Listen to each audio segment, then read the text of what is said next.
know what your beauty is. Someone on a chocolate line. What's up? What's up? What's up? Folks, from the front seat is upon you. Welcome. Well, we got a special guest for you today, yo.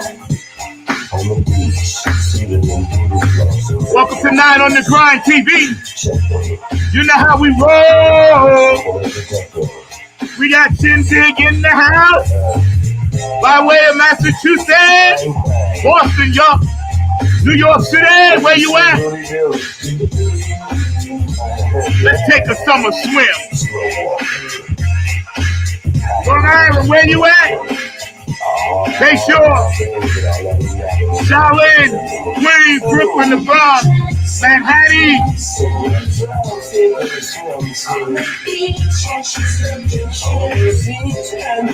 We got Shynn Digg with us today. Gonna be bringing that phone. What's up, Brendan, Ohio? What's up, Boosie? What's up, Pat? How you doing, Georgia, Carlin, in Florida? Georgia, where you at? North and South Carolina, where you at? Virginia, I don't hear you. DC, home of the Buccaneers ball, September 10th, y'all. Oklahoma. I know it's early, but some of y'all ain't clapping. Let's take a summer swim, y'all. Labor Day is upon us. I'm feeling good this Saturday, y'all. Yeah. Oh, what's up? California. JP, I love you, sweetheart. North Carolina. Canada, where you at? Detroit, what's up, gang? Minneapolis, how you doing, Romeo? How you doing, Vanessa? Thanks for the hat, sweetie. Pittsburgh, Ohio, funky Philadelphia, what's up, Dr. Brookenstein? Yo, Texas, we love you, Houston. We love you, man. Nevada, Joanne, I can't wait to give you a hug. Washington State, Oregon, Portland, we got you. North and South Dakota. All around the world for the phone. Shynn Digg is in the house today, y'all. Oh, it's gonna be fire. Yes, sir. Night on the Grind TV, produced by none other than the Fabulous Mr. Mark Lee. California, Samoan, Hawaii, Samoan, doing the Humpty Hump, Tokyo, Japan, and I didn't forget, G, Jamaica, from Colombia. How you doing? Woo! Oh, now I feel you. I feel you now, Brenda. There you go.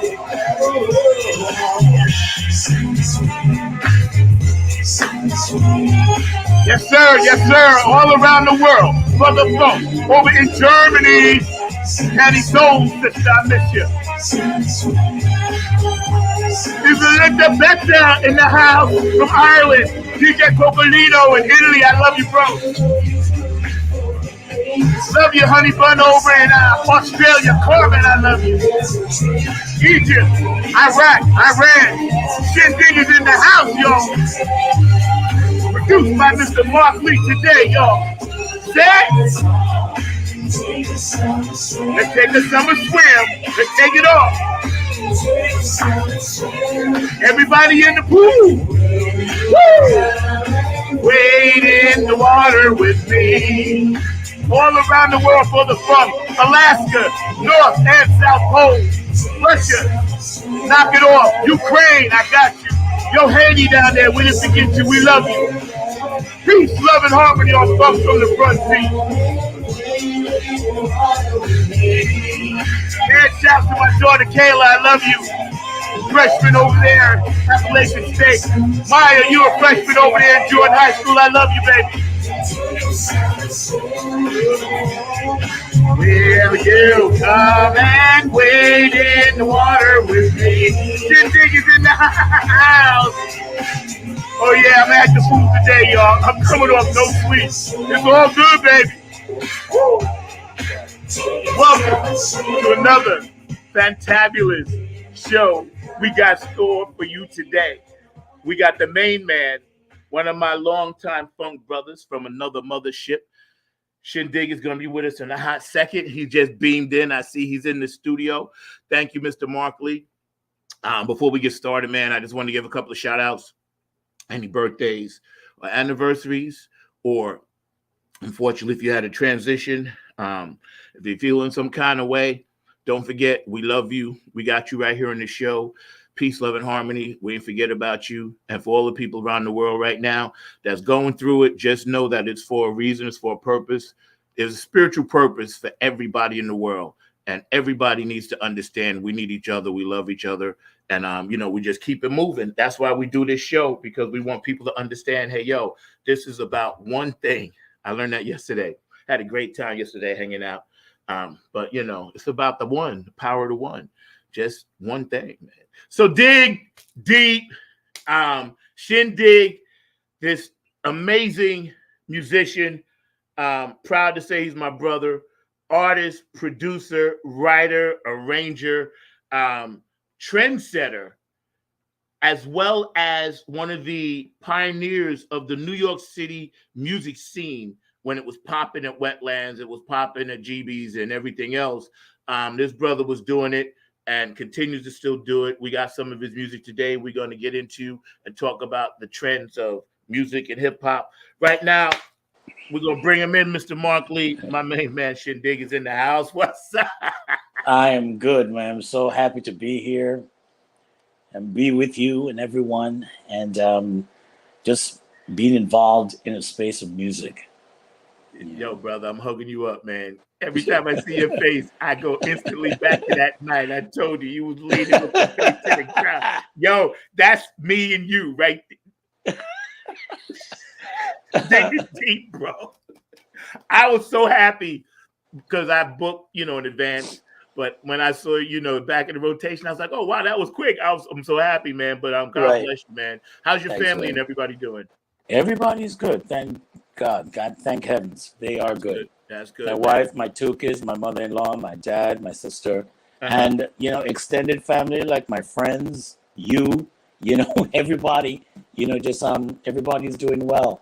Yeah. There have been some losses over the last couple of years, but, we acknowledged it and we move on and we keep them in our hearts forever. That's right. Yo, you're breaking up a little bit. It's not too bad, but it sounds like a little crackly. Mark, is that on our end or is that other end? I think it was, but yeah, it's cool. I mean, I'll let you know. Let me know. Yeah, it's still breaking up a little bit, so it could be the microphone or something. Yeah, Mark said it could be that connection or something. Okay, let me see. But we're hanging out today, man, with this amazing gentleman. Thank you, Mark. My producer, Mr. Markley, always back there. Keeping it funky, keeping it classy, always behind the glass, making sure everything's, correct. Well, I have my phone here just in case things get kind of murky. I can switch over. Okay. Right now, I'm on an iPad. How's that so far? I think it's not necessarily the thing itself, iPad or phone. I think it's the cord. Something with the cord sounds like scratchy a little bit. I want people to be able to hear you. Is it still happening now? A little bit. Mark, is that enough? Is that okay? Can we still? It's good. And you know what? Let me switch over to my phone. Hold on one second. I have the StreamYard here, so this might be better. Yeah, man, because I know you have a lot of great things to say, and I just want people to be able to hear you. I appreciate hear you fine, but yeah. Okay, let me see. But we've been talking, you and I, since we started communicating again. And it was so nice to really connect with somebody that actually knows what I'm talking about when I mention certain things. You know Yeah. what I'm saying? Because sometimes I think people look at me like I have two heads when I start talking about, what we used to do and how you guys used to do it and how, really fascinating you guys were to go watch. You were a live act that was Yeah. visual and still like funky and still innovative, putting out your own new music, and your own independent labels and things like that. So, Mhm. David, is that good? I'm just asking my audience. Can you hear him? We I good? just entered on my phone, so I Okay. can. Turn this down. Much better. Is this much better? Yes, sir. Yes, Okay, so sir. we'll Perfect. continue with this. Yeah, Beautiful. Well, and take the other one out, Mark. Thank you. Appreciate it. See, this is why Mark is good, because we just got this mental communication thing. You know what I'm saying? But I always want my audience to be able to hear Right.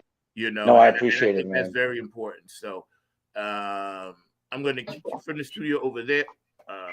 There, and then keep you there. I got it covered, Mark. So Okay. anyway, we're hanging out today with this amazing man, music artist, producer, writer. Welcome everybody to Funk from the Front Seat. This brother and I go way back, like I said before. He's an innovator.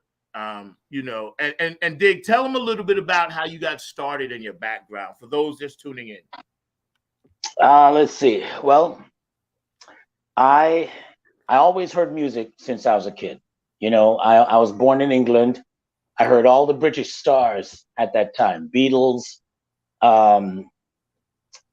Peter and Gordon, the Rolling Stones, and I remember hearing Johnny Mathis and Elvis, and Cliff Richard. These very distinct voices. It always stuck with me, as well as TV themes and all the kids shows that I was watching. Wow. They moved to Jamaica with my family, because the rest of my family are born Jamaicans. Walked right into the world of ska, and then rock steady and reggae. But at the same time, hearing every single piece of music that was coming through the American airwaves, from Burt Bacharach to Temptations and everything in between. Then the Jackson 5 came along, and I knew what I loved. I knew what I wanted. I loved them first. And, one of the important things, and I think the reason why no one appealed to me before that, was because here's a kids group. Now, even though there was the 5 stair steps, what really wasn't that knowledgeable about, or even the Osmond brothers, but the Jackson 5 played guitars. Right. And that got me. And here's a kid that's my age that is singing ever so brilliantly. So the Jackson 5 became my musical teacher. Yeah. Or teachers, and I've just loved it ever since. And then from then on, discovering funk or R&B through my older sister, funk through a friend of mine, Danny Brownie, who had a large record collection. So I learned about Graham, Shaka, Parliament, Commodores, so on. And funk just became it for me. And music as an entirety, Yeah. So that's what did it. It had to be the Jackson 5. I don't think it could have been anyone else that could have kept me in it like cement. Right. When they first came through, and you're right, and we're hanging out today with Shynn Digg of Dig Deep, and his own personal projects that he's been doing as well. But my brother from New York, man, from another mother. When the Jackson 5 hit it, they kind of changed the whole thing. Because for me, you mentioned them, and it automatically brings me back to when they were the first Black cartoon. Yeah. Remember that? People forget that. Oh, yes. Michael, it wasn't the fact that, they were kind of breaking those barriers with their talent and gifts, and also being managed by a family member.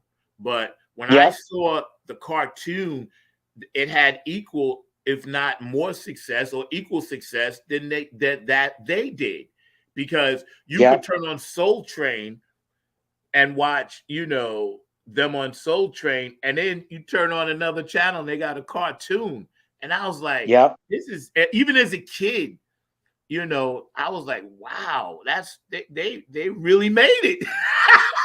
You know what I'm Let me tell saying? you, when the Jackson 5 came along, it literally clogged my mind. I couldn't think of anything else. Yeah. I would be in class, Jackson. I'm drawing them on my notebooks, and I mean that's all that mattered. That's Yeah. all that mattered. And Yeah. I didn't know what a number one pop hit was. I just knew that when they came out with the song, it was great. Yeah. It was just good, and I literally starved myself saving my lunch money to buy the albums, which were $3, or in Jamaica, £3 and 60 shillings at the time. And before we change over to dollars and cents. But that was a lot of money back then for a kid, especially a kid who wasn't getting an allowance. Yeah. We didn't know about allowances, So I had to save my 15 cents or whatever I had for lunch, which could buy stuff, and buy the record. And the people behind the counter recognized me. They're like, no, there's no new Jackson 5 record. I was like, oh, but man, if I heard it on the radio, I was just overjoyed, and I would just get it. It's probably the first thing I ever paid for on my own. Yeah, wow. It's funny you mentioned the Jackson 5, going back to that starting point, that launch pad for you, because every week we highlight a Black history person, or a minority history person, or a woman, or white history, whatever, American history, world history. And today, my producer, Mr. Mark Lee, we were talking, and we're going to do Barry Gordy, just to highlight and say, hey, thank you. So it's funny how that full circle works, right, Mark? Yeah.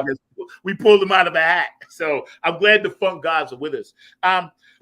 Since you mentioned, just since you mentioned Barry Gordy, later on we can talk about this. I actually went to the Motown studios. Really? Oh, we got. So I can die peacefully now. Yeah. I mean, I had to go. Yeah. So just to let you know, I had to be in the same space. Yo, man, I tell you, magic. If there was ever such a thing as a musical vortex, magical place, Lord knows that's it. Because just think of everything that came out of there, all the people that came out of there, and all the people that they influenced. You know what I'm saying? That's like the tree of life, the tree of knowledge. Is like, yo, Motown. It's like everybody knew Motown. They were spitting out hits daily.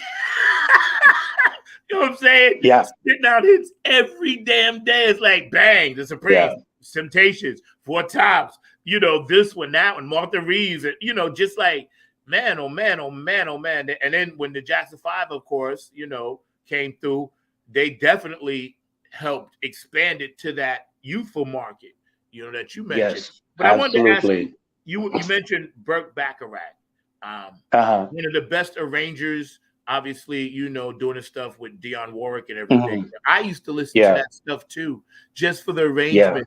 I didn't know it at the time, what I was listening to, but I just knew it felt good. Was he one of the early influences that you started doing your writing pattern after, when you hear that music in your head? Later on, as I got older and I understood what songwriting was about. And I understood what structure was. Because just to backtrack a little, I think the first song that made me think, I can do this. I was listening to the Jackson 5's. It's a track called Uppermost. It was on their Skyrider album. It goes, there's an uppermost on my mind, uppermost on my mind. Da, da, da, da. It's like I could hear the movement and everything. And it was such a good song. And I just like, I can do this. But as I studied songwriting through all the groups, Sly and everything, Burt Bacharach, I started to backtrack and I just got a good sense of what a good songwriter he was and how much I was influenced by him. And I think Tom Bell may have led me through to him, because Tom Bell was influenced by Bacharach as well. And Tom Bell is a brilliant songwriter and producer. And you know who Tom Bell is, right? Yes. Yes.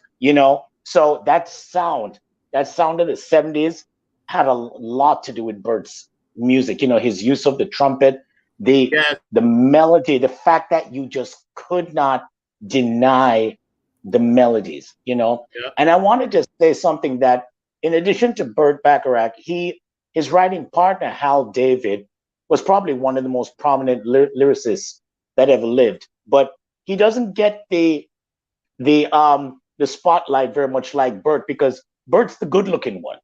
Right. You Right. know, Yep. Al David, as they said in his book, looked like somebody's accountant, but he was a wonderful lyricist. So the both of them together were great, Yeah. you know. But Burt was, you know, regardless of that, Burt was just an amazing. He just knew what made a good song.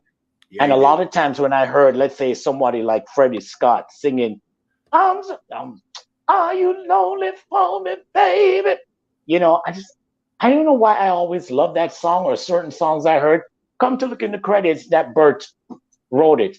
Yeah. Yeah. So after a certain time, I just realized, man, not just with Dionne Warwick, he he had the golden pen. Yeah. He just knew how to structure things that made it stick to you and within you. So I would say in my 20s, I started really to acknowledge that he was a part of the reason that songwriting became extremely important to me. And it just wasn't about laying tracks. It's like spending time with a song, even sometimes for 20 years. If it's not done, it's not done. Yeah. Yeah. You know? Yeah. So yeah, that's what Burt means to me. That's deep, man. Because and then again, we're hanging out, you know, with Shynn Digg, you know, longtime funk brother, you know, and everybody out there, please stay active on the chat line, support his new music coming out. We're going to be playing some of his tracks, and you know, we just appreciate you guys watching the show. 9 on the Grind TV, y'all are here every Saturday. Shout out to everybody out there that, you know, tuned in today. Thank you. What I noticed about that era of music. You mentioned Sly, of course, you know, and he came out of a different bag. And I wanted to ask you, did the Beatles, not the early Beatles, but that kind of mid-ish, when they were going through that change into, you know, the psychedelic Beatles, did that have any influence on you? No, I don't think I was able to really differentiate between what was pop and what was strange yet. I was too young. I think I really got into the Beatles. I mean, I got to them when I was a kid because I heard them, you know, and the music was good, and I always loved it. But I didn't follow them.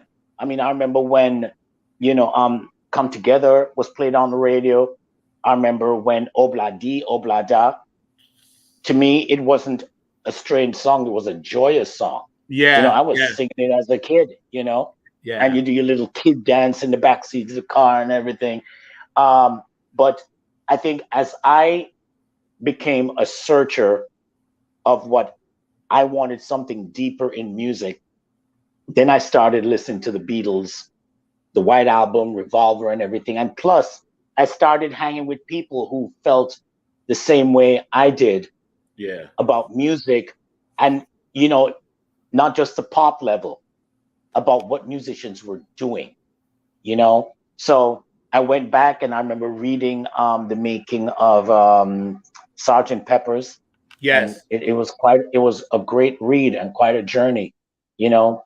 So it didn't get me when I was 10, but I think all of that started to matter to me in my 20s and early 30s. Yeah. You know, it's funny that the way music has gone full circle, you know, and how a lot of the young people that are searchers, like say yourself, like myself and Mark and others out there in the music game, they know the artist. I met a young lady last night. She said, yeah, I know who George Clinton is. And she couldn't have been no more than 22, 23, you know, and I explained to her the history of it and everything. But every now and then, some of these young people, and I give y'all kudos, you guys are definitely seeking out the right stuff to learn from, stuff that we learned from, you know. And like you said, you were transcontinental with your education and with your family. So you had a well-rounded view of say someone Yeah. that was just living in an isolated spot, man. And I know Exactly. that served you well because we hear it all in your music. You know, for instance, the song "There's a Riot Going On." You know what I'm saying? All of the stuff that's in your music. You know, I can see how it became what it is and what you do, Thank you, man. man. You And there's a mentioned. story behind it. And there's a Oh, story let me behind hear that it. song when Yeah, you're ready. yeah, okay, Behind yeah. there's a Please right. do. I know Um, we can wait. I mean, we can wait till it comes around again. okay, I yeah, mean, cool, it's cool. I wanted to ask you though. You mentioned ska. You grew up listening to a little bit of the ska, right? yeah, yeah, And now it's like a thing over here, you know. right, But tell me yeah. about the roots, as far as you know, about the ska thing, because a lot of people don't know what that is. Well, ska. Well, first of all, think of it as somebody who's coming from England, walking from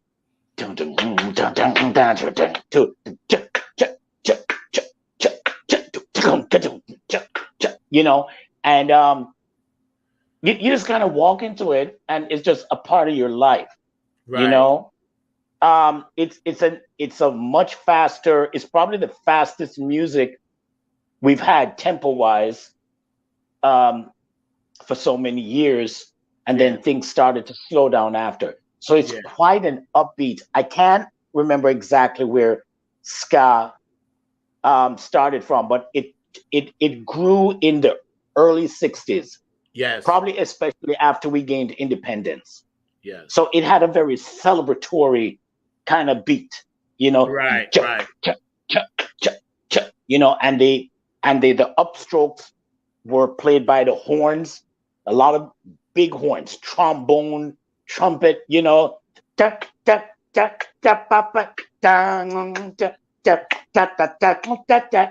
it was the dance music of the day. Yeah. Then Rocksteady came after and slowed things down to like Right.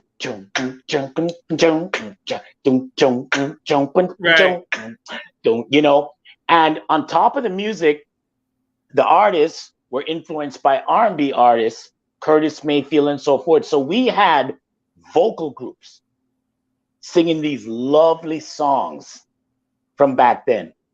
And then reggae was more of like a one drop, that kind of thing. So it was that evolution. And then people went back around 69, and then U-Roy comes along and dashes the melody and starts toasting. Did you hear what the man said, baby? So Right. be yourself, good this gonna be, and that took over. So they Yeah. took a lot of the old Rocksteady records, pulled out the vocals, put U-Roy on top, and it followed suit. Yeah. Yeah. See, people need I to hope know I that. answered your question.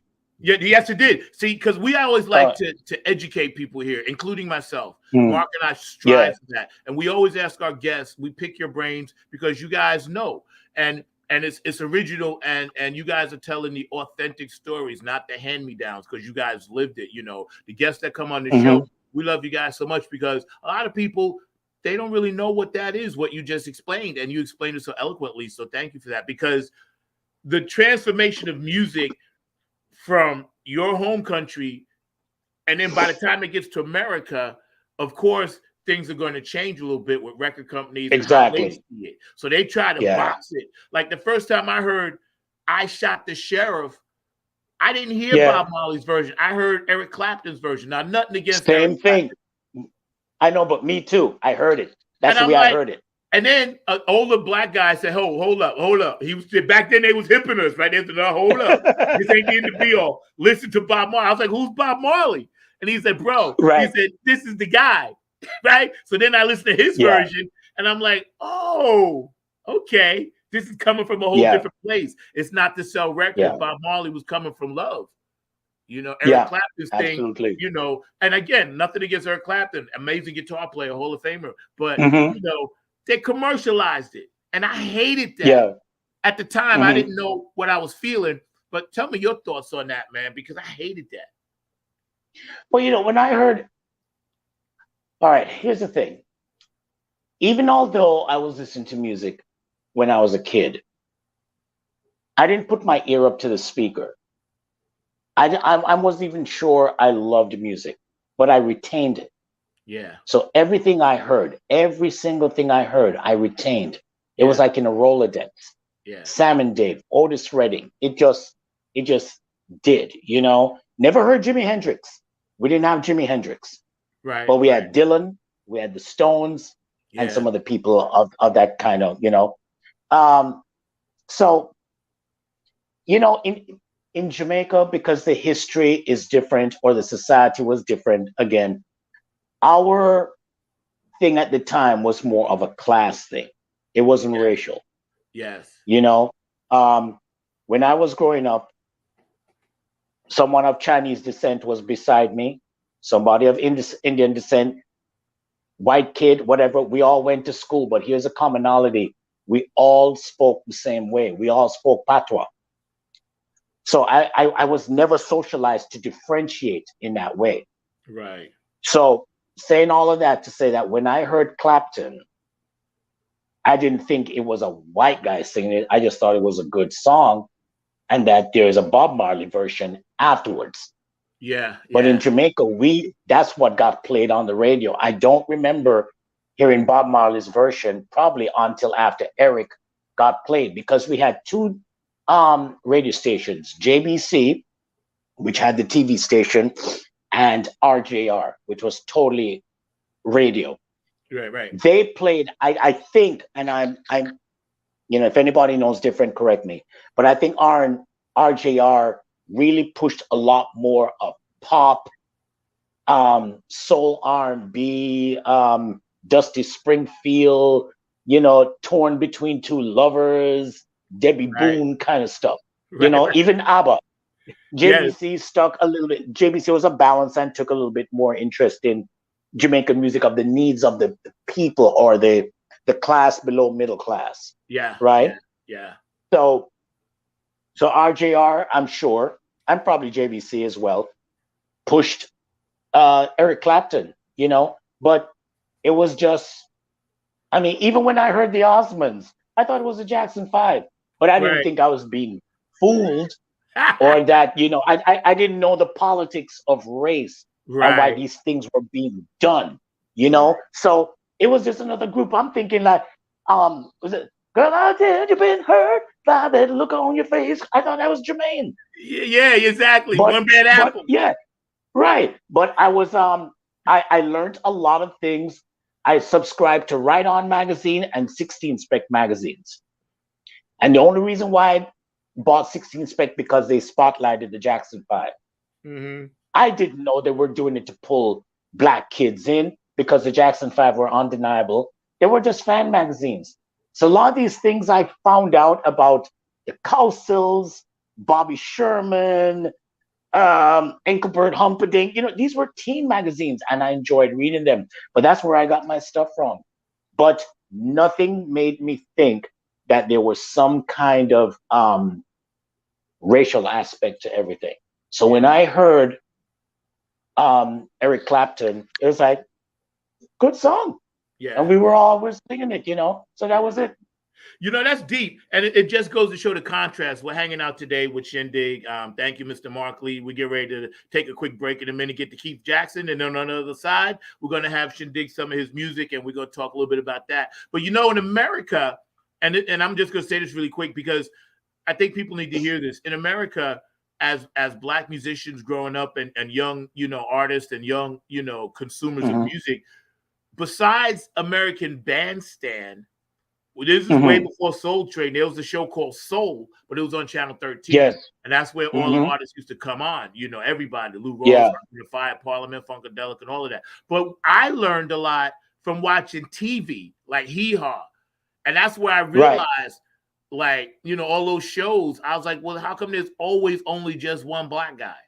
Or always just, you know, one girl? They would have like 10 dances, got to be one black. I think it was a quota thing. That, and see, like you, I didn't understand the politics of it, but I had it more in my face, because we had, I think, a little bit more channels over here.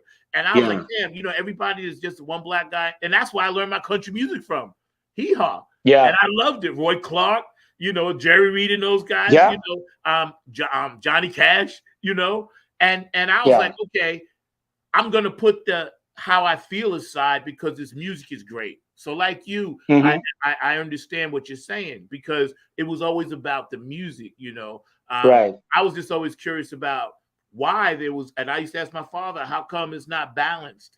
And he said, "Hey, son, that's just the way it is. Maybe one day it'll be Yeah. better."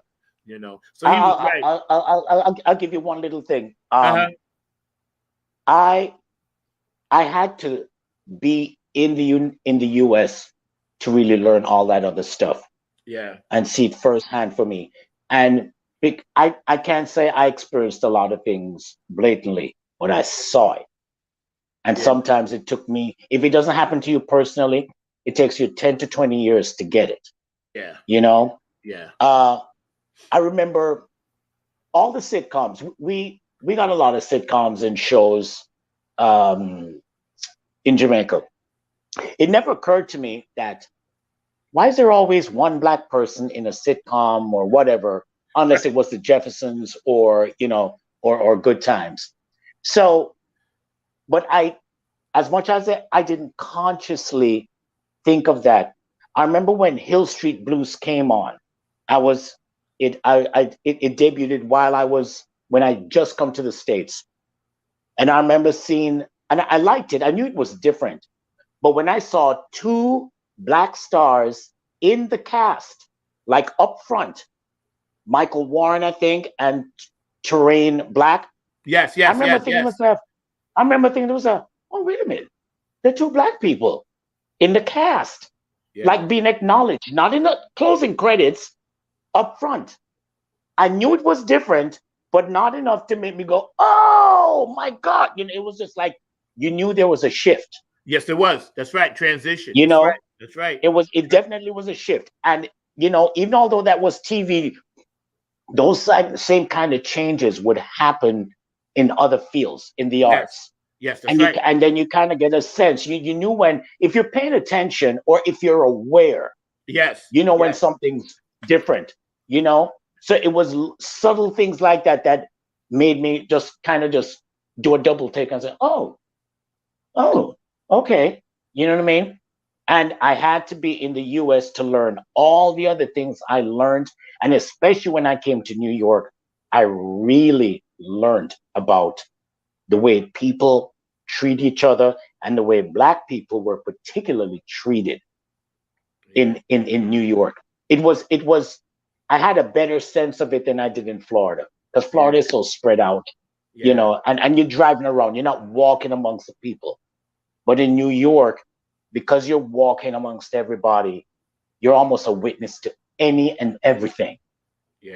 And if you allow yourself to be educated and to be truthful, then you'll know what the real deal is. That's right. That's right. And you know, it's funny you mentioned that. And we're hanging out today with this amazing man, Shynn Digg, music artist, producer, writer, arranger, you know, beautiful soul and spirit. I love this brother. He's like the heart and soul of the New York City music scene.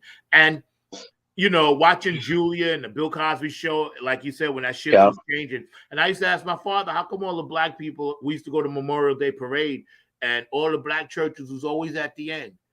And one day I asked him that, you know, and then again, he said, this is just the way it is right now. And this was on Long Island. So make sure, I love you guys. You're my hometown, but shame on you for doing that, because the black music at the end with the church was the best band.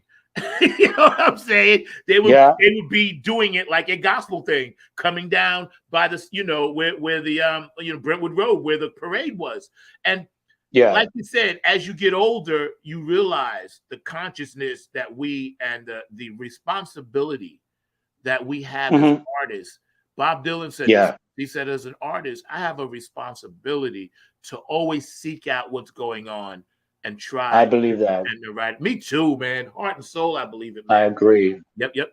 We're going to pause right here. Mark, I love to hear Keith Jackson's voice and also one of my other sponsors, Chrissy Key Rollins. So y'all hang out a second. We're going to come back on the other side with Shynn Digg and some of his music and talk to him a little bit more. Funk from the front seat, not on the Grind TV.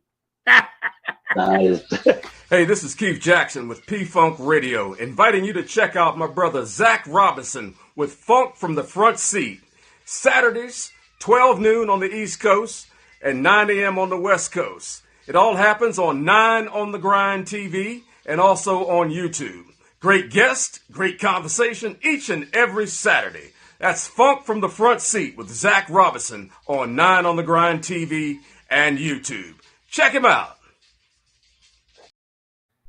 Hey, it's Chrissy Key Rollins here with Holistic Restoration, inviting you to check out Zach Robinson with Funk in the Front Seat. He drops new episodes every Saturday at noon on the East Coast time, and replays are posted for whenever you miss a live stream. You can find him on 9 on the Grind TV and also on YouTube, and get ready for the funk because he brings it every week along with hot topics, amazing guests, and great conversations. Again, that's Zach Robinson with Funk from the Front Seat on 9 on the Grind TV and YouTube. Go check them out.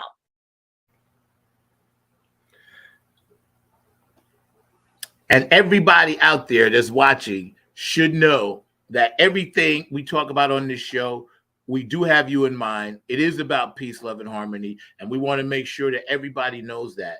My producer back there, Mr. Markley, does an amazing job. Our guest today is Shynn Digg, and we're going to get into some of his music and run one of his videos. We're going to ask him to set it up when he pops back in. There's a Riot Going On is one of the songs, and it's an amazing song, and I love his music. And Mark, while are you back there, I know, we talked about Barry Gordy for a hot second, you know what I mean? And we're going to have him, Mark Lee's going to talk a little bit about Barry Gordy because he was an amazing, amazing man, an innovator. And Barry Gordy had a vision that most people didn't really understand. And yes, maybe there were some business deals I know nothing about. It's not for me to speak on, but all I can say is Barry Gordy definitely is a pioneer in the music game.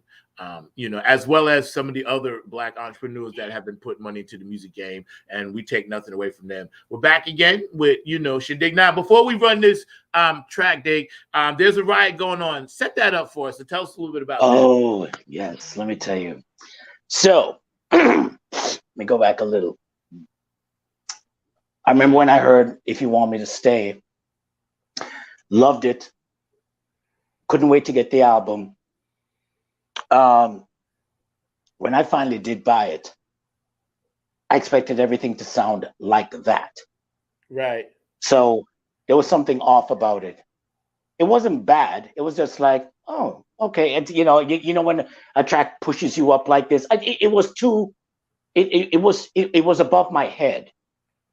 Then finally, when I heard There's a Riot Going On, I must have heard it like in 76 or somewhere, 77.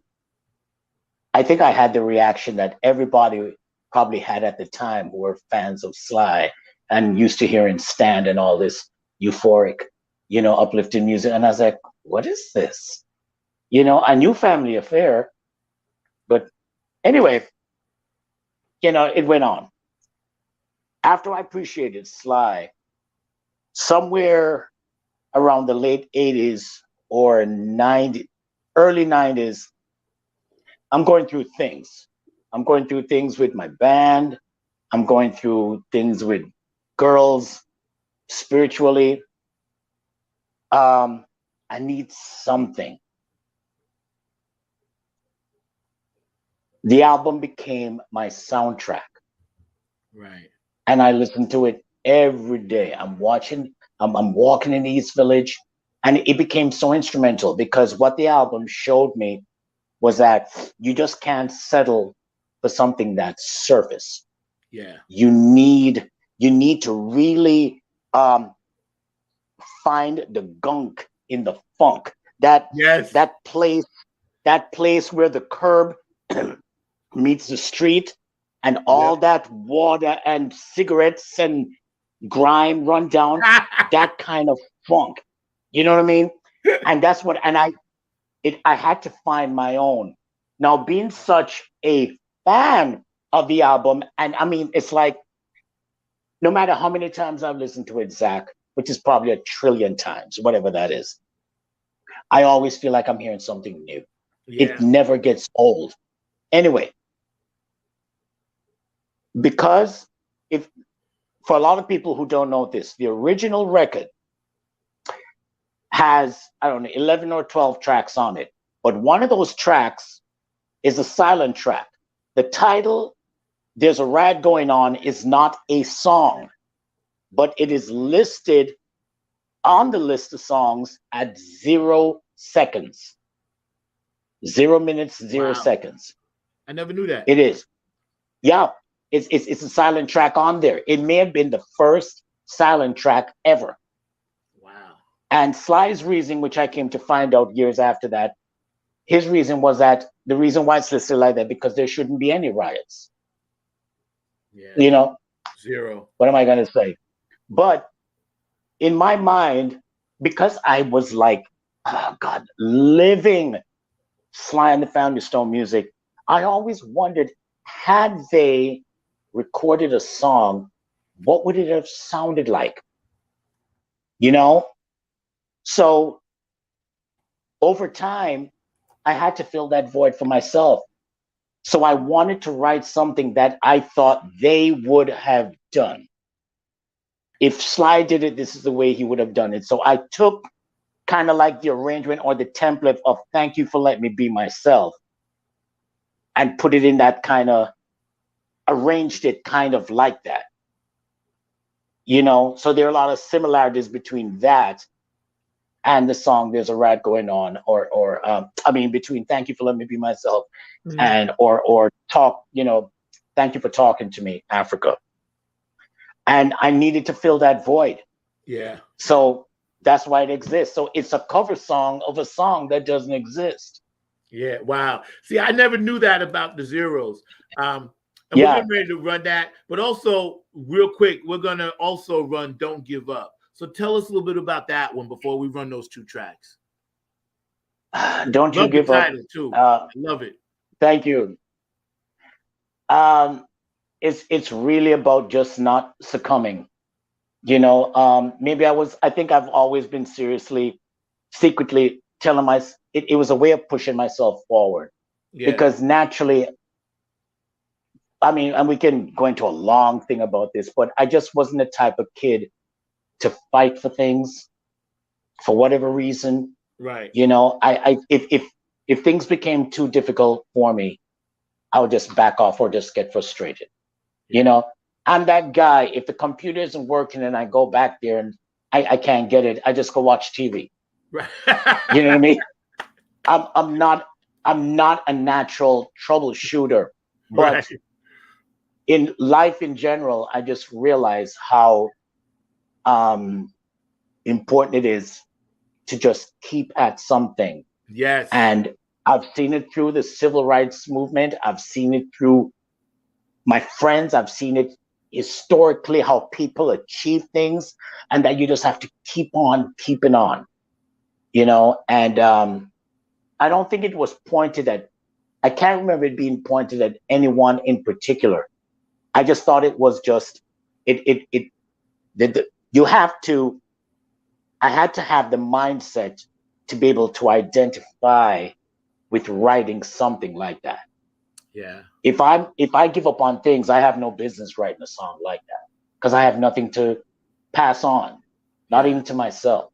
Yeah. You know, so it was pretty much just something like that. That's deep. And it always oh, go ahead. I'm sorry. No, I was just going to say, and it always helps when people who hear your song realize that this is something special. Yeah. You know, and really dig it, you know. So and they can be a part of it. Yeah. See, you're a very powerful manifestor. And, you know, to take something from your mind and take those words and use those same 12 notes that we've had since history that only we can hear, you know, down on this planet, even though there are many, many more in different frequencies. But, you know, that's an amazing tribute, man. And we thank you for that, man. And I bow my head to you. Thanks, Mr. Mark Lee, we got those tracks ready. Thank you, Mark, back there. Boom, boom. We're going to run this and y'all sit back and check this stuff out because I know you're going to love it. It's all good. And I listen to music all the time. So you're my, you know, playlist. Previously on Dig Deep.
Dude, you be writing some mofo songs. You are a songwriting mofo. You be writing your art off. Oh, that's why I gave you the fire emojis. Not a lot of people get that. Bro, you got me over here. I tell you, every time, that's in that shit, bro. Mark, run that next track so we can come back. Yo, we're going to talk about this in a second. But you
Dude, Dude, you got me back here changing my whole wardrobe.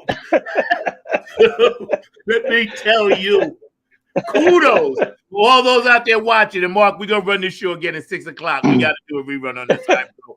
But let me tell you something, man. You be writing some stuff, bro. I could hear. Oh, thank you, man. Man, I can't. Yo, I tip my hat off to. I hear your first part of this interview with your story, your childhood, your musical influences, you walking through, from one place to another. I hear that in that song, Don't You Give Up. I hear your footsteps. I feel your passion. I feel that New York City street life, man. And everything. Thanks, you are a blessing. You are an amazing gentleman, kind human being, incredible artist. And I'm so blessed to have you on the show. And I know my audience. Oh, man, I'm glad to. Thank you.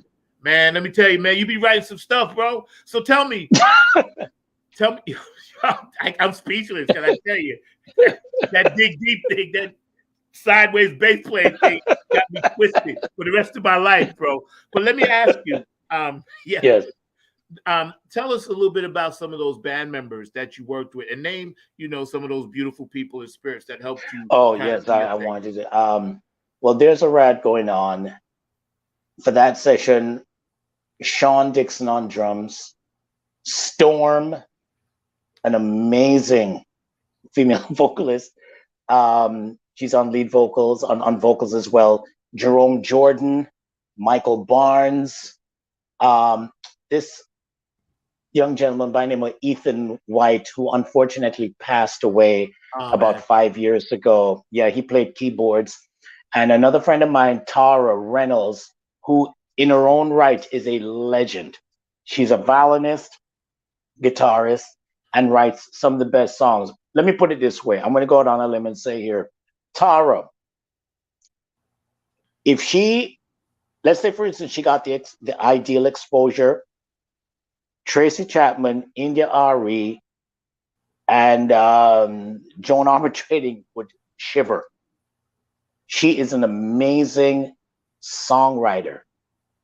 I mean, I can't even tell you, but she's like, I look up to her. She's a wonderful musician, and we've been friends for like over 20 years, and she's just a phenomenal musician. Ethan was her husband. Right. Okay. So, it was unfortunate that he passed. And then on Don't You Give Up, Jerome is on there again. Sean Dixon, my friend Glenn Mauser played saxophone.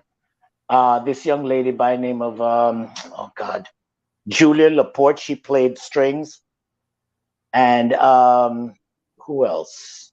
Trying to think. Oh, and another friend of mine, Laura. Oh God, what's her last? I forgot Laura's last name. Anyway, those are the musicians on there. Yeah, wonderful musicians. And I was just going to say, a lot of musicians come out in New York. They're people that I've known for years. It's one of the best places that I've ever been blessed to make music. It couldn't have happened anywhere else. Yeah. Some of the best musicians are in New York, and inspirational. New York, makes you, I know for me, made me want to find my own riot. So however Sly had to find his riot, I felt as a musician, I have to find my own. And I think that's what I tried to inject into There's a Riot Going On. It had to sound like it would have come from that period or that album. I wasn't trying to make it slick. I wanted to illustrate whatever I was going through painfully, the very same way Sly did for that album. It was a reflection of him. He painted 1971 and 1970 with that album, and I just want to do the same. But those are the people that who I'm forever in their debt, who just came when needed and contributed their time. Yeah, it's funny you mentioned about that because when I listen to your music, man, and we're hanging out today with the amazing Shynn Digg, you know, Funk from the Front Seat, Not on the Grind TV. Thank you all for tuning in. Dr. Brookenstein, you know, I love you, bro, up there in Philly. And Mark Lee, amazing producer back there holding it together. Your music is so in depth with layers upon layers upon layers. It's like universally layered. And the way I put on, or someone listens to Shynn Digg or Dig Deep song, within 2 to 3 seconds, I know it's you. And that's the essence and the amazing gift you have to share with us. And it's so cool to just like, that's him and her and the people he works with, and within 2 to 3 seconds. So to me, that's like the highest tribute I could pay you, because it's you. Thanks, man. And that music stimulates me. It moves me. I heard all of you guys first. I told you that. Nappy Head came after all of that. I was coming. Right. I was looking up to you. I was looking up to Pocket, to Craig Jamu, to Pearl, to Kevin, or John. I was looking up to you guys, because Long Island, we didn't have that. You know what I'm saying? And then when I got into the Queens thing and moved to the city in Staten Island, I was like, oh, so there is that next level. It does exist. It's like Game of Thrones. I knew what was behind the wall. I couldn't get there. You know what I'm saying? Right. The night watches was holding back. Bro, let me tell you, when I heard y'all for the first time, and then I said, there's more than one band like this. It was like y'all were on a lineup. It was like 5 or 6 of you guys in the Wetlands. Yous were headlining. It was a great time. Yo, you know, bro, as you mentioned Long Island, there's a place that we used to play out there called the Funky Fish. Yes, we used to love to play. We worked there, Yeah, the Funky Fish, man. Those were great times. And I brought this out just for you. One of Craig Jamu's original card posters. This was, I saved this for this show. This was the one where our birth certificate, Nappy Head Funk Army, was this show. And I saved this because remember these little things? Remember them? Yeah. And this was at the Lion's Den, or the Red Lion.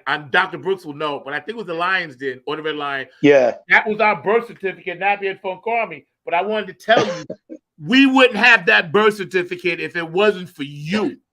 All right?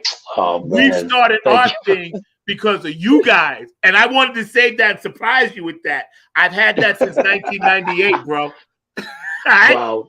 1998. Thank you, sir. Thank you. And it's still in mid condition. You know what I'm saying? Mid condition. You know what I'm saying? Wow. George Clinton's birthday bomb. Funkin', the Clones of Funk, Nappy Head Funk Army, admission $10 for all of that. God. And George Clinton was there at the Lions Den. That's right, bro. So, Dig, I wanted to tell you, I didn't show you that on the last show you did, but I was saving it for this one because, bro, you mean a lot to me. Wouldn't be no Nappy Head. Wasn't for you. Wow. So I don't know if I'm supposed to call you Papa or Grandpapa. I don't know what the hell I'm supposed to call you. But all I know is you influenced the Nappy Head Funk Army. We got one more, man. We're hanging out with Shynn Digg. We ain't going nowhere, man. Yeah. We got one more called That Wall. And then we're going to bring Mark on, and we're going to talk about some other things. So I got about 5 or 6 questions I've been writing down since we've been chatting. Okay. You know, so I just want to run through really quick. But the wall, tell us about the wall. Set that up for us. So Wall I've had in my my library for a long time, and it always got great reviews, you know. And I remember I played it with the Trip, but we never had a final recording of it back in the day. And then I remember when what's that girl that did don't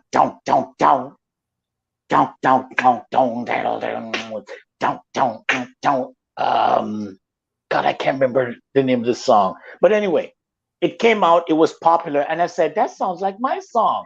Right. I mean, fuck it. Then excuse me. You know, I said like then I'm gonna record that once and for all and just put it to the side.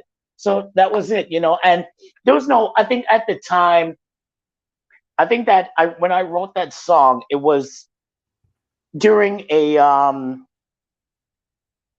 when I could write fictionally, because I wasn't experiencing a lot myself. I didn't know what it was like to write from within, but I could write fictionally. And I felt like I could write good songs, just taking any scenario and write about it, And that's really where that came from. It turned out, though, that it does feel personal. I just wasn't going through it at the time, and the song is about people who have to or go through taking care of a family, dealing with a drug problem, and in essence, building a wall around them, and they just cannot knock it down. They just can't kick it down. Yeah. You're just encased in this thing because you want success for yourself, but life is so hard. And then you stray and you have family to take care of. Yeah. And it just becomes a difficult time. And the thing is that I just need to get out of this. I need to get out of what I've created for myself. Right. And sometimes it's just not a matter of saying, all right, I'm not going to do this anymore. It's a hard incline, to break down these things that you put up around yourself. It could be anything from as simple as, like when people say you need to get out of your own way. Yeah. Like I had to learn that for myself. Even as a musician, I had to get out of my own way so that I could finish material. Because if you keep harping on it and say, well, I don't like how this is, and I need to change that, you're never going to get it done. And at some time, you just need to release it. So you need to get out of your way. You need to get out rid of the walls.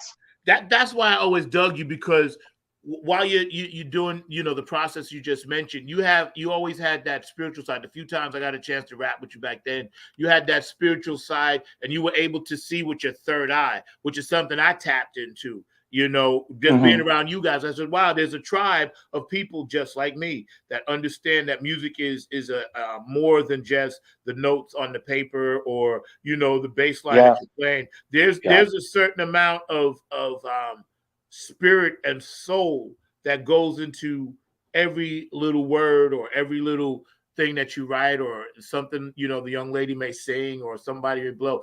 And that, to me, I always felt was important. And you and I spoke about that this week, about how sometimes some of the artists today don't really feed the soul. Kevin and I were talking about that. So before we do the wall, let's just talk about that for a hot second, about feeding the soul.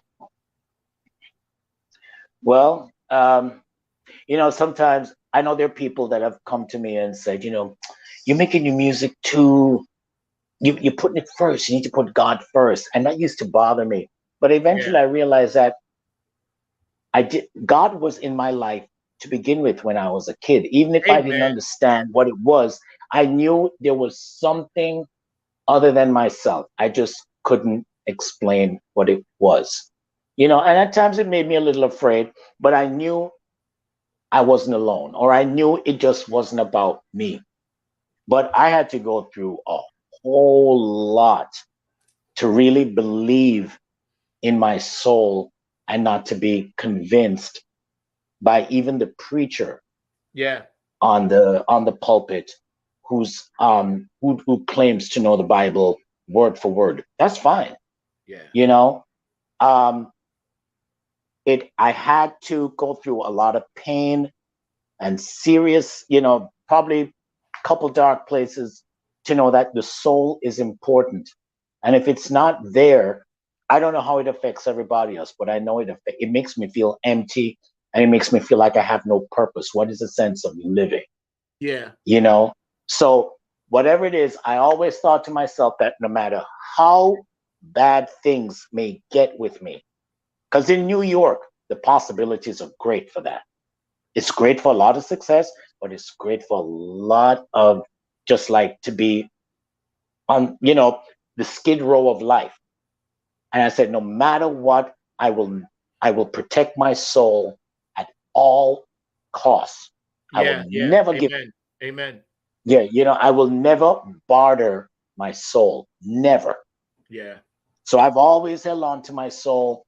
And it's funny, even since this year, I've always struggled to read the Bible, you know, and I think because I not struggling that I didn't want to read it, but I'm not really a reader. I'm more visual.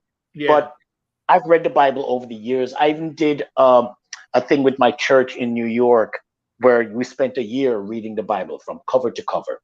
And I wanted to do that. But at this point in my life, Zach, I really only read about Jesus. Amen. There's Mark, Amen. Matthew, John, and Luke. I'm not concerning myself with anything else because I see what people do with it. So Yep. to make my life simpler, I'm like, you know what? If Jesus Christ is in my life, and that's what I believe, I'm not putting it on anybody, I'm just going to read about him. And that's what I do. And there's no pressure. I don't feel the pressure to know what Revelation is. I don't need to know the pressure of what Genesis is or whatever. I know what my Genesis is. I would like to have a nice revelation, but right now I'm living in between. That's right. And Amen. If I've come to the point where I think Jesus is important in my life, it's not something I don't have this discussion with anybody. Only people who would like to listen or share. Mm-hmm. This is all that matters to me, and I just kept it. Not Proverbs, not Acts, not Corinthians, just about Jesus. I just Amen. like the story of Jesus, maybe the same way I like the story of Dr. King. You know, that's it. I just, well said. At this point in my life, I just want to keep my life simple. Yep. Focus on the things that matter to me. Yep. I'm not trying to be a Bible thumper or anything, you know. Yep. And see, that's well said. And you said something very important, because by you doing that, you spread peace and love to everybody around you, and then it blossoms, because that's what it really is. A good friend of mine, JP, and I love you for that.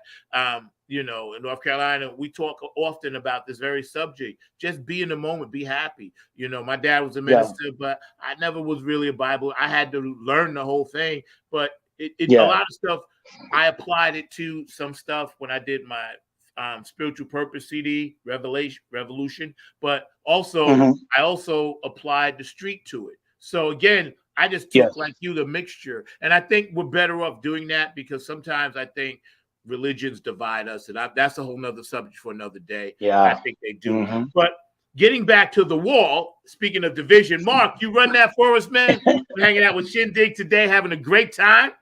I'm loving it, bro, man. You're an amazing man. I'm so glad like we reconnected. You make me smile. Thank you. Don't pay the well. You got a wife and child going through hell. This ain't that nice. What am I gonna do? Too many pressures and leave one going through. I can't take it now. Feel like I'm only free, y'all. Sitting down and dry, and I just say, oh yes.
me tell you something. Y'all be putting it down. Now, who played on that track, man? Okay, Lydia Harrell, who's a lovely singer here, fantastic singer. She sang vocals with me on that. Jerome Jordan played guitar. That's him on the lead guitar. Who else? Oh God. My friend Glenn Mauser played horns on that. Drums, let me see. I think it was my friend Sean Dixon. He was on drums. I have everything written down. All the credits somewhere. I did vocals, of course. I did, and I think I did keys as well, and bass. And probably did some guitars too, So shout out to those amazing people, and thank you guys for staying active on the chat line. Dr. Bruckenstein, of course, Arthur Brown. Thank you, brother. I love you. Thank you for supporting the show, man.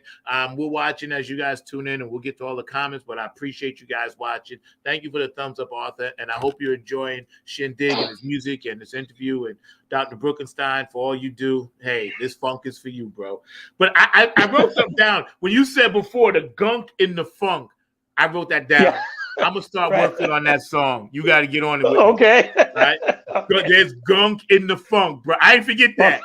That's why you see me always looking down. When you see me looking down, I'm writing. I'm writing songs. Gunk in the funk. The cigarette ashes run through the drain on top of the cans and the whatever the gunk in the funk. The can, the can, the soda cans, whatever it is that. I've seen that so many times. The Colt 45 bottle. Colt 45. Rappers, the Wrigley's, rappers and everything. Just there. Right there, running down the street. Funk. Yo, that's a song. I'm working on it. As soon as I get money for the studio, and if out there and you want to support me, please send me some money. So I can record Gunk in the Funk. But that's that's what music means to me, It's just, it's everything, and I think, it's important to me to document everything that's in my head, at least most of it. I realized at some point that waiting on a record company to get stuff done wasn't the way, And after 12 years of trying to get a record deal, I was like, that's it, and I said, I'm going to just lay it down, get out of my head, because it takes up space. You keep imagining what it would be like instead of just doing it and putting it out there. Amen. So I really dedicated the last 22 years to just get everything in my head that just wouldn't leave and putting it out there. And, I don't know what perfection is, but I do know if I can hear it, whatever it is that's in the mix, it's done. So, and the Riot album may have been my template for saying that, listen, it doesn't need a spit shine. It just needs to be put on and you start walking, So everyone is going to have something to say about something no matter what you do. And since I don't have any songs on the charts, or I'm not trying to present it to some board of directors, all I'm concerned with is that it gets out, it's on some kind of vinyl or digital medium, and it's out there and it's done. And I don't have to go back to it. I can move forward. Yeah. Because it's done. Yes. Well said. And, for you young musicians out there watching, man, heed what this brother's talking about. Because now in the days of digital and independence, this brother was independent before independent was a thing. Wetlands musicians was doing independent stuff, selling stuff out of your trunk, selling stuff off the stage. Before independent stuff became popular. So this brother was cutting edge, ahead of his time. Kind of like Prince did it, I'm gonna bring my producer, Mr. Mark Lee, on. Come on, Mr. Mark Lee, get in here. My Cash App. Yeah, glad to get all in here. I was saying that you might want to put that on there, so I don't have a Cash App. Well, PayPal, whatever you want to use, so the folks can actually send that money to you and everything. But I was also going to hold on. If you want me to tell him, at Zach Robinson, that's my PayPal. That works. So that we definitely need to let them know that in case they want to send you something along those lines. I also got to tease y'all about something because y'all were talking about those church bands at the end and all of that. And I can tell you that it's usually the best bands at the end anyway, because I know here it's usually Hillside or Helping Hand or one of those bands that you got to wait all the way to the end of the parade to get the best band and all along those lines. So I'm not surprised that the church band was toward the end and all of that, because they always save the best for last. Yo, that's true though. That's true. So, Dig, you was gonna tell us a little bit something about Barry Gordy, because we're gonna talk about him in our Black History segment and world history, and it's not just about Black people, but because the school systems have been trying to take history out since January. Mark and I try to highlight a great human being, no matter who they are, Native American, Asian American, men, women, whatever, in a pioneering position. And this week we highlight none other than Mr. Barry Gordy. So tell us your quick story before Mark brings this picture up. Well, I've never met him, but my 2 years ago or 3 years ago, my wife, as a birthday present, she knows how much I love Motown, and she booked me a flight and a stay to Detroit to go to Hitsville.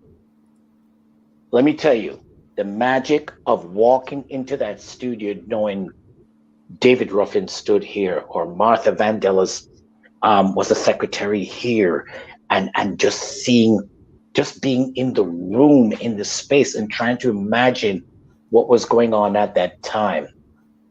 Barry Gordy is undoubtedly one of the most premier people for me, because I always think of people like Barry or Muhammad Ali doing things at a time when things were extremely difficult for African Americans, when they had everything against them. Nobody was blocking for them, and they had to do it, and he did it. He did it. And there's something, it may be a simple phrase to say he did it, but there may be a whole lot of work behind it, but it never gets done unless you get up and you do it. That's really how it gets started. And the fact that he did this and put out so much great music and had that producer's ear, he knew what was, I mean, how do you promise 5 kids that their first 3 singles are going to be number 1, and it does become number 1? You know, and you know it's not because there was money under the table. I mean, I'm sure that took place, but those songs are good. They deserve to be number 1. That's right. They deserve. It's not like today where you think like, really? That's number 1? The bar must be really, really low. There was a very high bar, and it wasn't even a bar that was set by blacks. It was a bar that's set by whites. So if you surpassed it, you knew you were good, and you knew you worked hard. And that's who he is. I can't think of anybody else that, you know, that did it the way he did it. He's an amazing musician and a businessman. But he's it helped that he was a musician as well. He knew what was good, and he knew who was good. That's right. And he brought people together, and he did just what he was taught on the assembly line. He took that concept of cars, because he worked at the factories. And he took that concept of cars just being fixed and going out. It's the same thing with songs. It's never been done after. He did it first and did it best. That's right. I agree with that's you. really, I mean, I would love to meet him, but man, I'm just glad that I was able to go to Motown Studios. There's no other studio that I need to visit. That is the classic studio, because it was a house in a neighborhood doing it.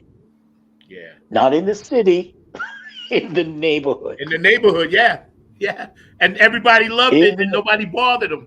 They didn't steal from there. They just hung out.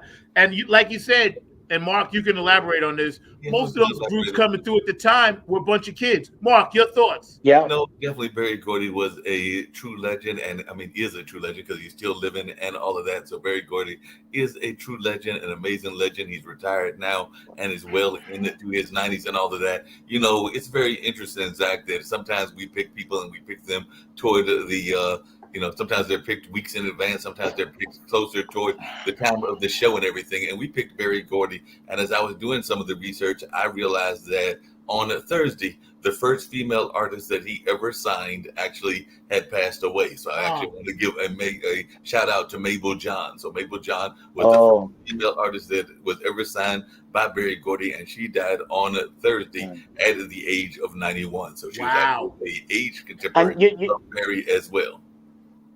And you know, here's something else that, you know, for people like Barry Gordy and others like him, there was a dignity and integrity about it that cannot be tarnished. You know what I mean? It will forever remain. Those artists, I don't know what they were as people, but I know that when we saw them, they had a lot of class. Yeah. They made you proud. That's right. They knew how to speak, you know? And I think that set the tone for so many artists of the day. When I watch Old Soul Train and I see artists being interviewed, I see a composure that is dignified. Yeah. Somewhere along the way, we got, it became, you know, something else. Yeah, you're right. You know, that a lot of people, excuse me, Mark? I was going to say Barry did so much. I was just going to elaborate on some of the things that he did and all of that. But I mean, he wasn't just a songwriter. He was also a record producer, a film producer, a television producer. He did all of this stuff. And of course, we all know he was the founder of that Motown record label that you were talking about. And it's various subsidiaries. And of course, it was the highest earning African-American business for decades. And I'm just thinking about the songs that he did, because some of them are classic songs that we all know and everything, because as a songwriter, he composed or co-composed a number of hits. Among them were That's Why, Shop Around, which is actually one of my favorite songs that I love to hear as well. And of course, he even, as part of the corporation, wrote many hit songs for the Jackson 5, including I Want You Back, and of course, that classic one, ABC. And like I said, he wrote and did work with a number of people. And one of the things that he did that I'm actually going to give a shout out to you, Zach, because I've seen the way that you do things with your band and everything else, and I've even seen it from what I've seen of you, definitely Shynn Digg, from here on these shows, as well as what I've seen on some of the social media outlets. Y'all are both very cognizant of the public image as well as the dress, manner, and choreography of the people that you work with. You've definitely been talking about Shynn Digg, some of the people that you work with, and I know that Nappy Head number 9 does that on a regular basis. So y'all are actually following in the kind of the legacies of somebody like a Barry Gordy and all along those.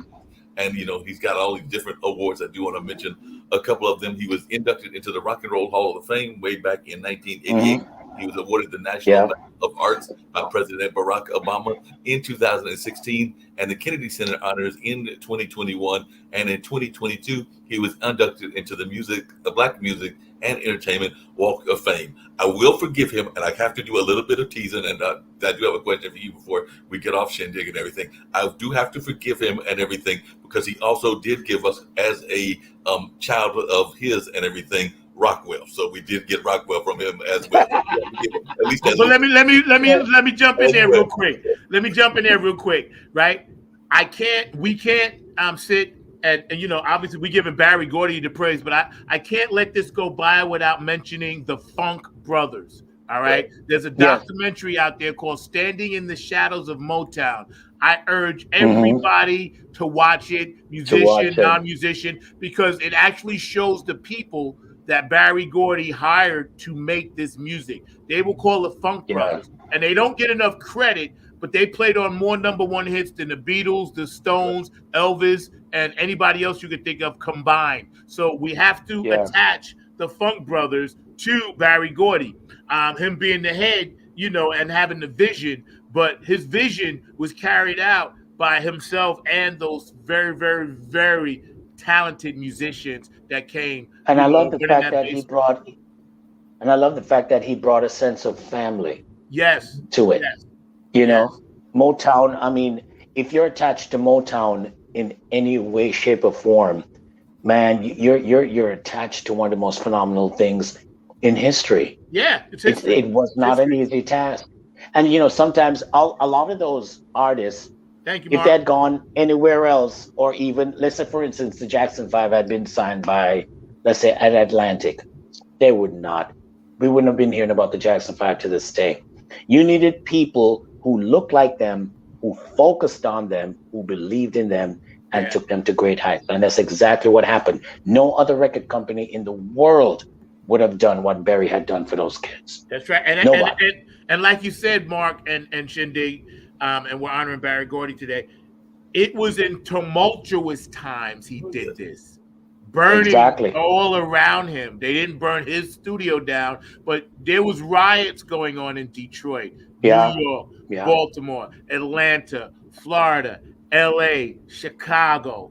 It was tumultuous times, and he rose above all of that and took everybody with him. That's some amazing shit, man. He did. This brother, he's like, listen, I'm going, but I'm bringing all of y'all. See, now that's it, right? I wish more people in the industry would do that, because there are so many bands out there that still have a voice, that are searching for a place, a home, like you said. That's right, the summer of 67, bros. Like you said, Digg. Thank you, Mark, for that. We get ready to get out of here. It's been a great show, but Shynn Digg, I want to give you the last word. Oh, go ahead. What did you say, Mark? I just had a quick question for Shynn Digg. That's what I was allude to, and it's very quick because he kind of alluded to it earlier. A lot of times commercial radio is not given enough voices to those that are out there like you and like Nappy Head and a number of others. So I just wanted to know your thoughts around that, because I do get frustrated with the powers that be, that I can name them, but I'm not, the two or three kind of networks that kind of run mainstream radio and mainstream entertainment. But I'd love to hear your thoughts around that, Shynn Digg, as one in that space. Well, there was a time when I did chase that. That was in the 90s. In the 2000s, it stopped. When I lost my band and the people who were in it, who were very dear to me, I realized that I had nothing. We hadn't recorded anything that was finished, and I felt like I had just a whole lot of paraphernalia, but I didn't have anything to show for it. I didn't want my dependency or my want on record companies or commercial radio to define me as a musician. I had to think to myself, if I have a God-given talent, as so many people have told me, then I need to do it regardless and without expectation. If I'm going to wait on commercial pop radio or record companies to get things done, then I'm never going to get anything done, and I'm going to become a farce. I'm going to become invisible. I'm not going to do what I naturally found for myself. So, saying all of that to say that I'm really not concerned with commercial pop radio, in the sense that you never know what people are going to love. Sometimes they love, I've written songs and thought, oh, this is it. This is going to be the one. And it wasn't. So it's more important for me just to keep writing, putting my albums together, having some kind of vault for myself. Somebody may discover something. And if it happens like that, it does. If not, the music must still be there, hopefully even after I'm gone. So, but it's my responsibility to do the music, to write the music, to finish it, regardless of pop radio or whatever. I'm on Zach's radio show. That's a big deal to me. Oh, man. That is a really big deal to me. And I've learned to look at the things of this level, not as a lower level, but as a platform. You know what I mean? Because I've learned a lot about pop radio. I know it's great, but it has its corruption. you know. And when people come to me and tell me they love what I do, that's pop radio to me. So I'm not even there. In fact, the minute I stopped chasing those things, I got so much more done. I got so much more done that I feel really good about, and I can keep going forward. So pop radio is great, but it's probably just going to have to do without me. You know, I mean, I may never get on pop radio, and that's fine. I'm really good with that because I feel that even as people historically, there's so much that we've had to do independently to get where we need to go because we weren't part of the whatever is popular. You know what I mean? It's like trying to get to crossover. I'm not concerned with that. I'm concerned with writing music and whatever platform recognizes me and they genuinely like what I do, then that to me is pop radio or pop TV or whatever it is. Yeah. You know? That's beautifully said. I hope that answers your question. No, Thank you, Mark. Question. I'm here to bounce on off of here. By the way, I love your presence. I love when you've been on here before. Shynn Digg, I am definitely a fan of yours as well, and I'm also a fan of Jamaican music because I'm a fan of Peter Tosh, Jimmy Cliff, and Bob Marley. Nice. Okay. Those influences Thank you, sir. in your music as well. So I'm out of here, and I'm Mark, hold on, don't go yet. But see, here's the thing, and I wanted to let our audience know. Mark and I are getting ready to roll out, some excerpts starting, probably in the middle of September. We'll announce it because we're going to be doing some of the excerpts from all the shows that we've done, and they'll be on YouTube. There'll be shorts. There'll be little, clips, quick 5-minute clips of interviews like this, and we're going to actually put it on Spotify and all these other platforms. So for the audience out there, we are getting ready to expand. We're just not going to throw it out there. We're very organized here at Funk from the Front. So we're going to roll it out, let you guys know, and we're going to be doing shorts because what you said so eloquently, Dig, is so important for people to hear because being independent is what we all strive for. Prince fought so hard to get his name back. So you were pop music before, and you still are because people dig your shit. And that's just the bottom line. All right, Mark, let's get out of here. And y'all stay tuned for that. We're going to roll that out. I'm going to give Shynn Digg the last word. Any words of encouragement or enlightenment or any motivational, inspirational things that you want to tell people, man, about anything, you go ahead and do that because and then I'm gonna come back and we'll head on down. To my fellow musicians, if you have it within you, if you have the talent, please don't wait on anybody to do it for you. Just do it and get your material finished because that is the primary accomplishment. And if people help you out, help them out. Be open, be available, and be a part of that community and never forget that community that you're a part of. I feel that I belong to a community of musicians that I've known for the last 30 years, and they are very dear to me, even if I haven't seen them for maybe 20. But some of the best players I know are on this level. They're not all signed. They're not all on radio and everything. I've seen brilliant people that I know that I rely on, and when they play on my music, one of the great things about listening to songs that I've written is hearing their performance. And that's what keeps me listening to it, where I can go, oh my God, listen to what Jerome is doing. Oh my God, listen to what you just did. Those things are important to me. And what is also important to me is being on Zach's show, being on platforms like this, and being recognized. Recognition has no measurement. It just needs acknowledgement. So that's all I want to say. Just keep doing it, everyone.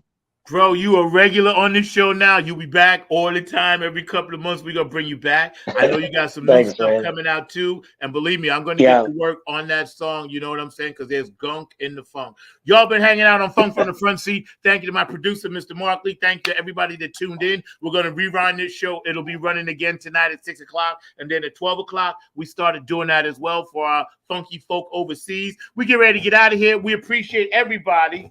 And we're going to get out of here with a little bit of Prince. Funk from the Front Seat. Boston, Massachusetts was in the house. New York City. Minneapolis. D.C.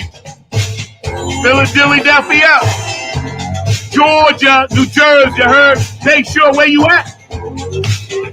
Ohio. What's up, Brenda? What's up, Boosie and Patty? XOTV.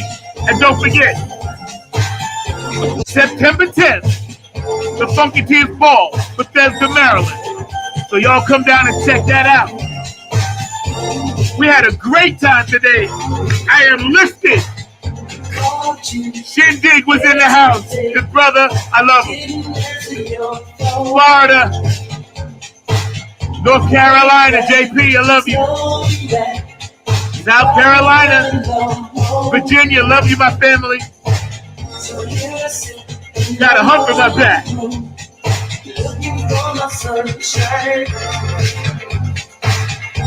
West Coast, love you. Hawaii, Samoa, doing the Humpty Hump. Japan. Folks from the Front Seat.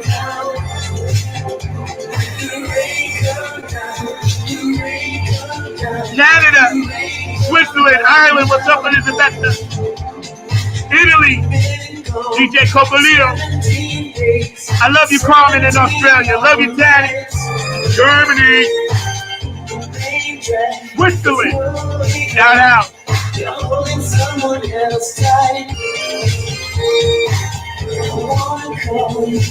Funk from the Front Seat. Every Saturday, 12 p.m., 9 on the grind. I know your hands underwater. So let it come down, yo.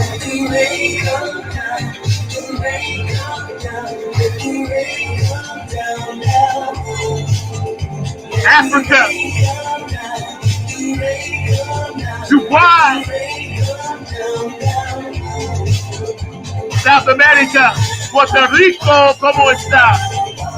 Haiti, we love you. Jamaica, folks. We love y'all out there.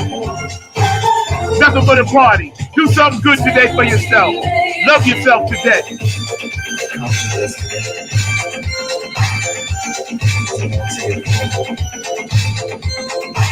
Thank you, my producer, Mr. Markley. I love you, bro. Shynn Digg was in the house with us today.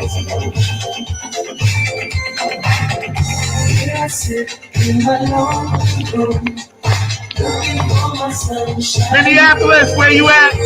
Detroit.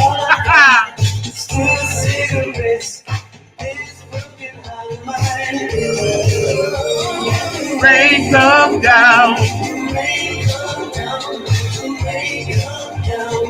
We get ready to get out of here. I'll see y'all next week.